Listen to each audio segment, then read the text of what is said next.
माननीय अध्यक्ष जी, आपके माध्यम से माननीय मुख्यमंत्री जी से जानना चाहता हूं, 8 अप्रैल 2023 को sector 9 English medium school Swami Atmanand की घोषणा की गई थी। जो जानकारी दी गई है उसमें 3 स्कूल जो संचालित है उसकी दी गई है।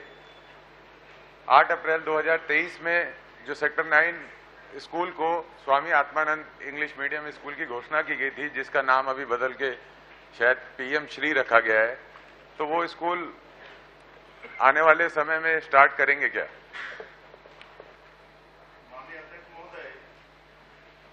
आत्मानंद स्कूल का नाम कहीं का भी नहीं बदला गया है, बल्कि उसमें पीएम श्री जोड़ा गया है। और पीएम श्री भारत सरकार की योजना है।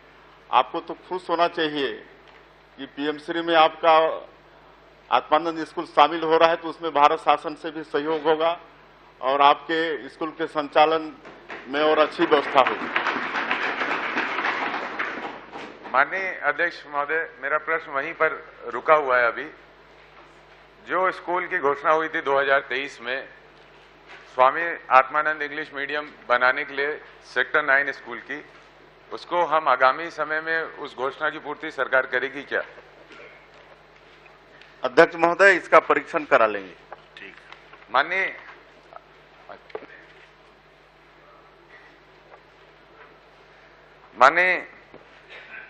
अध्यक्ष महोदय, मेरा ये आपके समक्ष बात कहनी है चाहता हूं। जो स्कूलों की डिटेल दी गई है, कुर्सीपार स्कूल और छावनी स्कूल में 1175 बच्चे पढ़ते हैं। हिंदी मीडियम और इंग्लिश मीडियम दोनों एक ही स्कूल में लगते हैं, शिफ्ट वाइज लगते हैं। वहां पर रूम्स की कमी है।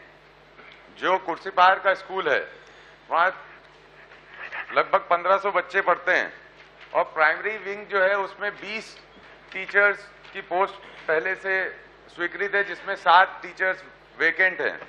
मिडिल में 2 पोस्ट वेकेंट हैं। तो मेरा माननीय मुख्यमंत्री जी से आपके माध्यम से आग्रह है, क्या ये पोस्ट को आगामी समय में आप भरेंगे क्या?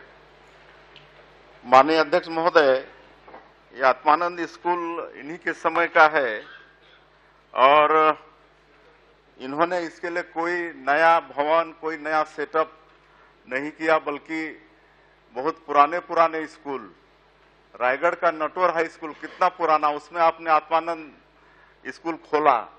हम तो इसको लगातार अच्छा कर रहे हैं।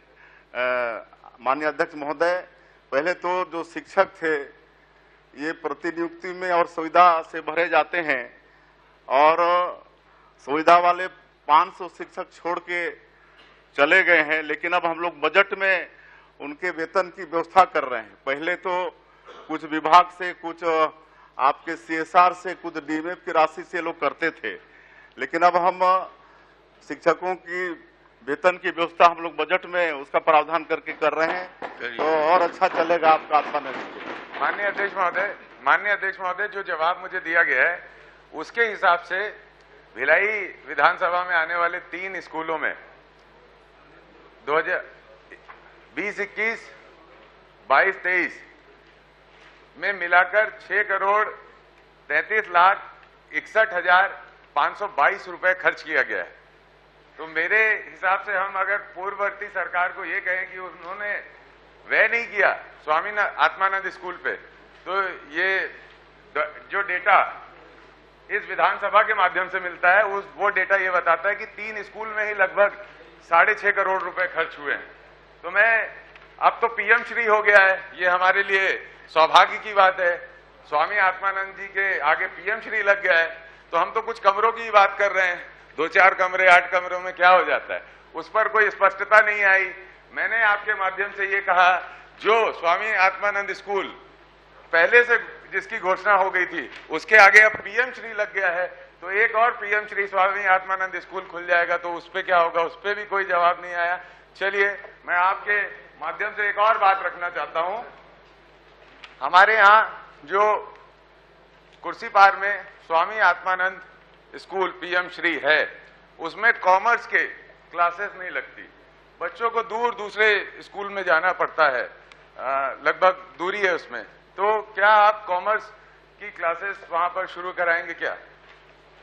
माननीय अध्यक्ष महोदय, हम सेक्टर 9 निःशुल्क विषय में कह चुके हैं कि उसका परीक्षण कराएंगे और आपको हम अवगत कराना चाहेंगे कि पिछले साल जो 700 करोड़ बजट में प्रावधान था, इसको इस साल 25-26 में फिर 70 करोड़ बढ़ा के 770 करोड़ कर रहे हैं। तो आप उम्मीद करिए कि आत्मानंद स्कूल और अच्छे से चलेगा।